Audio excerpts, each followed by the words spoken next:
Hello दोस्तों, स्वागत है आपका फिर से एक बार जीआर एजुकेशन क्लासेस में। दोस्तों, आज हम लोग समझेंगे सर्वनाम क्या होता है, सर्वनाम के कितने भेद होते हैं और सर्वनाम के जितने भी भेद होते हैं उसको कैसे पहचानेंगे, उसको समझेंगे और जानेंगे। तो फ्रेंड्स, देखते हैं सर्वनाम क्या होता है। सर्वनाम सर्वनाम किसे कहते हैं? सर्वनाम किसे कहते हैं? सर्वनाम को इंग्लिश में हम लोग प्रोनाउन कहते हैं। सर्वनाम क्या होता है? संज्ञा के स्थान पर आने वाले सभी शब्दों को सर्वनाम कहते हैं, या संज्ञा के स्थान पर प्रयोग होने वाले सभी शब्दों को क्या कहते हैं? सर्वनाम कहते हैं। यानी संज्ञा के स्थान पर जो भी शब्द आता है उसको हम लोग क्या बोलेंगे? सर्वनाम बोलते हैं। संज्ञा के स्थान पर जो भी आएगा शब्द उसको क्या बोलेंगे? सर्वनाम बोलेंगे। जैसे मैं, तू, तुम, आप लोग, हम, वह, यह इत्यादि। अब दोस्तों, संज्ञा के जगह पर यानी संज्ञा के स्थान पर, तो संज्ञा क्या होता है? यानी दुनिया में जितनी भी चीज है उस सभी का नाम जो है, जितनी भी वस्तु है, आदमी है, जो भी चीज है उसके नाम को हम लोग संज्ञा कहते हैं। और उस संज्ञा के बदले में जो भी प्रयोग करते हैं उसको हम लोग क्या बोलेंगे? सर्वनाम बोलते हैं। उसको क्या बोलते हैं? सर्वनाम बोलेंगे। जैसे एग्जाम्पल में है मैं, तुम, तू, आप लोग, हम, वह, यह इत्यादि। जैसे समझते हैं, एक आपका यहाँ पर है, राम आया और उसने कहा कि मैं 2-4 दिनों में पटना जाऊंगा। क्या है?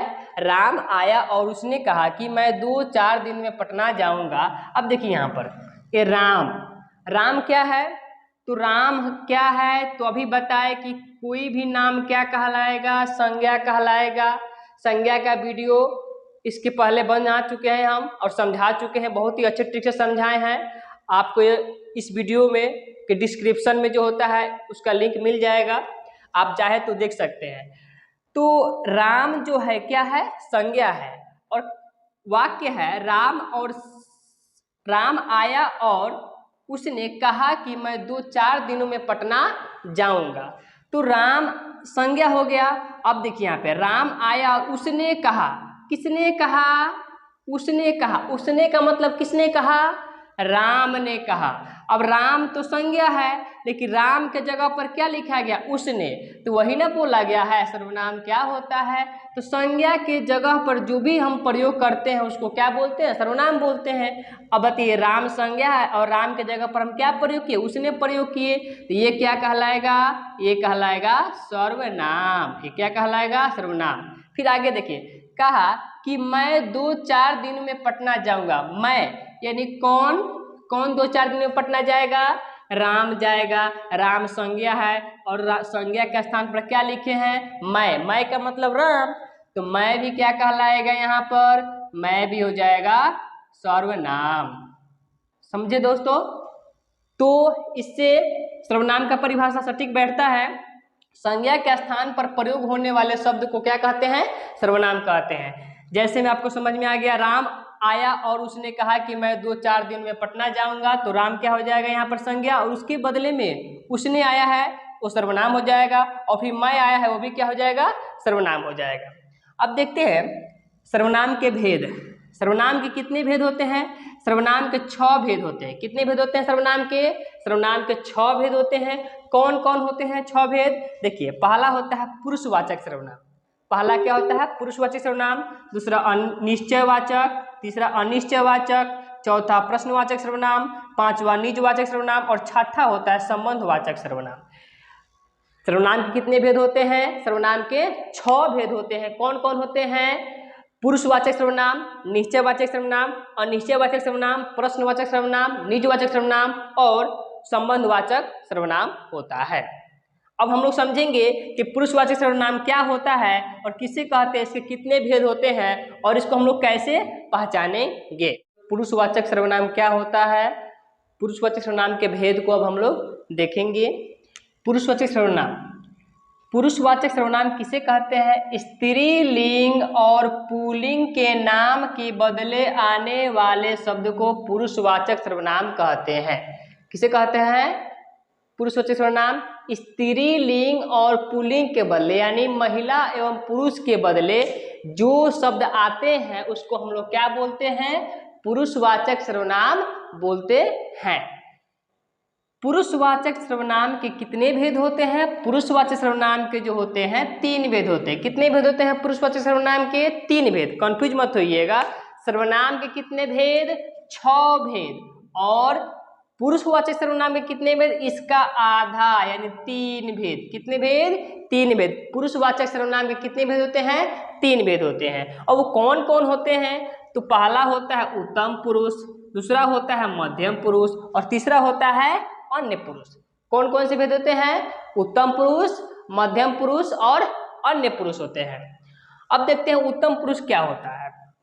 उत्तम पुरुष किसे कहते हैं? कहने और बोलने वाले को उत्तम पुरुष कहते हैं। यानी जो कहता है और जो बोलता है उसे हम क्या बोलेंगे? हम लोग उत्तम पुरुष कहते हैं। जो कह दिया और वो जो बोल दिया, जो कहा और बोला वो क्या हो जाएगा? उत्तम पुरुष। सिंपल है। यानी जो कहता है और बोलता है वो क्या कहलाता है? उत्तम पुरुष कहलाता है। जैसे में मैं, हम लोग, मुझे, मेरा इत्यादि, यानी ये सब जो होता है हम अपने लिए यूज करते हैं, हम अपने लिए प्रयोग करते हैं हम लोग। जैसे कि मैं खाऊंगा, मैं जा रहा हूँ, हम जाएंगे, हम लोग खाएंगे, मुझे पैसे दो, मुझे खाना दो, यह मेरा है। तो इस तरह की बात जब बोलते हैं तो सिर्फ हम लोग कहते हैं और बोलते हैं। और जो कहता है और बोलता है वो क्या कहलाता है? उत्तम पुरुष कहलाता है। अब देखिए मध्यम पुरुष क्या होता है। मध्यम पुरुष किसे कहते हैं? जो बोलता है वो उत्तम पुरुष, तो जो सुनता है वो क्या कहलाएगा? मध्यम पुरुष कहलाएगा। जो सुनेगा वो क्या कहलाएगा? मध्यम पुरुष। और जो बोलेगा वो क्या कहलाएगा? उत्तम पुरुष। तो जो सुनने वाले को मध्यम पुरुष कहते हैं। सुनने वाले को क्या कहते हैं? मध्यम पुरुष। जैसे तुम, तू, तुझे, तूने, आप, आपने, आप लोग, तुम लोग, ये सब हो जाएगा क्या? आपका मध्यम पुरुष। जैसे कि हम बोल रहे हैं, पढ़ा रहे हैं बोल करके, तो हम क्या कहलाएंगे? हम क्या कहलाएंगे? उत्तम पुरुष। और आप लोग समझ करके सुन रहे हैं, जो हम बोल रहे हैं उसको समझ करके सुन रहे हैं, तो सुनने वाला क्या कहलाएगा? मध्यम पुरुष। यानी आप लोग क्या कहलाए? मध्यम पुरुष कहलाए। अब चलिए अन्य पुरुष क्या होता है। अन्य पुरुष का मतलब कि जिसके बारे में हम लोग बात करते हैं, जिसके बारे में हम लोग चर्चा करते हैं, उसे क्या कहते हैं? अन्य पुरुष कहते हैं। जिसके बारे में बात की जाए उसे हम लोग क्या कहते हैं? अन्य पुरुष कहते हैं। जैसे यह, वह, वे, उन्होंने, वे लोग इत्यादि। अब देखिए यह मार्कर है। हम बोल दिए, हम क्या कहलाए? जब हम बोले तो क्या कहलाए? हम बोल दिए तो हम कहलाए उत्तम। और आप लोग सुन लिए तो क्या कहलाइएगा आप लोग? मध्यम। और हम क्या बोले हैं कि यह मार्कर है। हम लोग बात किसके बारे में किए हैं? इसके बारे में, यह। तो यह क्या कहलाएगा? यहाँ पर यह कहलाएगा आपका अन्य पुरुष कहलाएगा। क्या कहलाएगा? अन्य पुरुष। वे लोग बहुत अच्छे थे, हमने बोल दिया तो क्या कहलाए? उत्तम पुरुष। आप लोग सुन लिए तो क्या कहलाए? मध्यम पुरुष। हमने क्या बोला था कि वे लोग अच्छे थे। अब किसके बारे में बात किए हैं? वे लोग के बारे में। तो वे लोग क्या कहलाएगा यहाँ पर? अन्य पुरुष। यानी जिसके बारे में हम लोग चर्चा करते हैं, बात करते हैं, उसे क्या कहते हैं हम लोग? अन्य पुरुष कहते हैं। दूसरा भेद है इसका निश्चयवाचक सर्वनाम। क्या है? निश्चयवाचक सर्वनाम। निश्चयवाचक सर्वनाम क्या होता है? जिससे किसी व्यक्ति या वस्तु के निश्चित होने का बोध।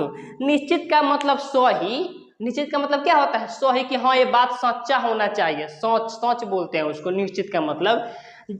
उसे क्या कहते हैं हम लोग? निश्चयवाचक सर्वनाम कहते हैं। जैसे यह, वह इत्यादि। जैसे कि बोल दिए कि यह मार्कर है, यह मार्कर है, तो सही बात है, यह मार्कर है, यानी यह निश्चित है ना। यह बोर्ड है, यह क्या है? बोर्ड है। तो बोर्ड क्या है? तो हम लोग सही बोले ना। जब सही बोलेंगे यानी यह निश्चित हो गया कि यह बोर्ड है, यह मार्कर है, तो यह क्या कहलाएगा? निश्चयवाचक सर्वनाम कहलाएगा। अब हम बोलेंगे कि यह सर्वनाम लिखा हुआ है, तो बात सही है। अब सही है तो ये क्या कहलाएगा? निश्चयवाचक। यह, तो यह यहाँ पर आ गया। अब यह क्या कहलाएगा? आपका निश्चयवाचक। और वह भी क्या कहलाएगा? निश्चयवाचक। अब हम लोग देखेंगे तीसरा अनिश्चयवाचक क्या होता है। तो हम लोग अब देखते हैं अनिश्चयवाचक सर्वनाम। अनिश्चयवाचक सर्वनाम क्या होता है? जिससे किसी व्यक्ति या वस्तु का अनिश्चय होने का बोध हो। अनिश्चय का मतलब होता है कि निश्चित नहीं हो, यानी सच नहीं हो। जो सच हो उसको क्या बोलेंगे? निश्चयवाचक सर्वनाम। जो सच नहीं है उसको क्या बोलेंगे? अनिश्चयवाचक सर्वनाम बोलते हैं। जैसे कोई, कुछ, थोड़ा, बहुत, कम इत्यादि। अब जैसे कि देखिए यहाँ पे कोई, हम अब ऐसे बोल रहे हैं कि अभी अभी कोई गया है। अब कौन गया है तो पता तो नहीं ना है कि राम गया है कि श्याम गया है, तो पता नहीं चला, ये हो जाएगा आपका अनिश्चयवाचक सर्वनाम। कुछ, कुछ पैसे दे दो, कुछ पैसे दे दो। कुछ पैसे देने का मतलब यहाँ पे कितना पैसा पता नहीं है, यानी ये अनिश्चित है, निश्चित नहीं। अगर हम बोलते 100 रुपया दे दो तो 100 रुपया देने का मतलब क्या हुआ कि हाँ 100 रुपये निश्चित है, लेकिन यहाँ पे कहा गया है कुछ पैसे दे दो, 5, 10, 15, 20, 25 कितना पता नहीं है। थोड़ा, थोड़ा का मतलब जैसे कि बोलते हैं हम लोग थोड़ा दूध दे दो। अब दूध कितना दो? थोड़ा पानी दो। अब थोड़ा पानी का मतलब क्या हुआ? 1 गिलास पानी, 1 जग पे पानी, है ना। एक भैंस को पिलाने के लिए क्या होता है? एक भैंस को पिलाने के लिए तो 1 बाल्टी पानी की जरूरत पड़ता है, तो उसके लिए तो थोड़ा वही हुआ ना। तो थोड़ा का मतलब ये भी क्या हो गया? अनिश्चयवाचक हो गया। बहुत, बहुत क्या होता है? जैसे कि उसके पास बहुत पैसे है, उसके पास बहुत धन है, लेकिन पता नहीं कितना है ना, ये क्या हो गया? अनिश्चयवाचक सर्वनाम हो जाएगा, अनिश्चयवाचक सर्वनाम में सब चला जाएगा। कम, उसके पास कम धन है, उसके पास कम चावल है। अब देखिए कितना कम है, 2 केजी कम है, 10 केजी कम है, 50 रुपया कम पैसा है उसके पास में, पता नहीं चल रहा है, यानी अनिश्चयवाचक हो जाएगा। अगला देखिए चौथा है, चौथा क्या है? प्रश्नवाचक सर्वनाम। प्रश्नवाचक सर्वनाम बहुत ही इजी है। देखिए जैसे जिससे प्रश्न पूछने का बोध हो, जैसे मतलब जिससे हम अगर प्रश्न पूछ लेते हैं ना, जिससे भी अगर हम प्रश्न पूछते हैं तो क्या कहलाता है? वो सिंपल सी बात है, वो क्या कहलाएगा? प्रश्नवाचक सर्वनाम कहलाएगा। जैसे कि देखिए कौन, कहाँ, क्यों, कैसे, क्या इत्यादि, है ना।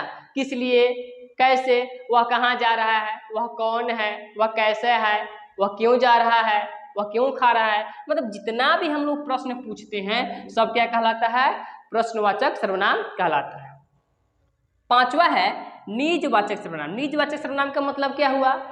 जिससे स्वयं या निज का बोध हो, मतलब कि खुद का अपना खुद का बोध हो, उसे क्या कहते हैं? निजवाचक सर्वनाम कहते हैं। मतलब जिससे भी स्वयं यानी स्वतः खुद का बोध होता है उसको क्या बोलेंगे? उसको हम लोग बोलेंगे निजवाचक सर्वनाम बोलेंगे। जैसे स्वयं, खुद, स्वतः। जैसे मैं स्वयं चला जाऊंगा, मैं खुद खा लूंगा, मैं खुद पढ़ा लूंगा, मैं स्वतः यह काम कर लूंगा, है ना। कि वैसा चीज जो खुद कर ले, हम लोग खुद अपने आप पर ले ले, उसी को हम लोग बोलते हैं निजवाचक सर्वनाम बोलते हैं। इसका 3 उदाहरण आप याद रखिएगा, स्वयं, खुद और स्वतः। एक कितने बार एग्जाम में पूछे जा चुके हैं। संबंधवाचक सर्वनाम। संबंधवाचक सर्वनाम क्या होता है? जिससे किसी संज्ञा का संबंध जुड़ा जाए, यानी जिससे किसी संज्ञा का संबंध। संज्ञा क्या होता है? दुनिया में तो सारी चीज क्या है? संज्ञा है। दुनिया में जितनी भी चीज है सबका नाम रख दीजिए, सब क्या हो जाएगा? संज्ञा है। अगर उस संज्ञा से हम अगर यानी दुनिया में जितनी भी चीज है उससे, उसके नाम से अगर हम संबंध जोड़ते हैं, उसी को हम लोग क्या बोलते हैं? संबंधवाचक सर्वनाम बोलेंगे। उसे क्या बोलेंगे हम लोग? संबंधवाचक सर्वनाम बोलेंगे। जैसे जो, सो। जैसे कि जो दरवाजे पर खड़ा है वो कौन है? जो दरवाजे पे खड़े वो अंकल है, ऐसे बोल सकते हैं हम लोग। तो संबंध जोड़ा जा रहा है। तो इसका 2 उदाहरण याद रखिएगा, जो और सो। ये कितने बार एग्जाम में रिपीट करके पूछा जा चुका है कि जो या सो, जो भी पूछा जा चुका है, सो भी पूछा जा चुका है। तो जो किस सर्वनाम का उदाहरण है, सो किस सर्वनाम का उदाहरण है? तो याद रखिएगा संबंधवाचक सर्वनाम का उदाहरण है। तो दोस्तों आज हम लोग समझे सर्वनाम किसे कहते हैं, सर्वनाम के कितने भेद होते हैं, सर्वनाम के भेदों को पहचानने का तरीका समझे, ट्रिक समझे। तो दोस्तों अगर वीडियो पसंद आए तो लाइक, शेयर और सब्सक्राइब जरूर करें। धन्यवाद।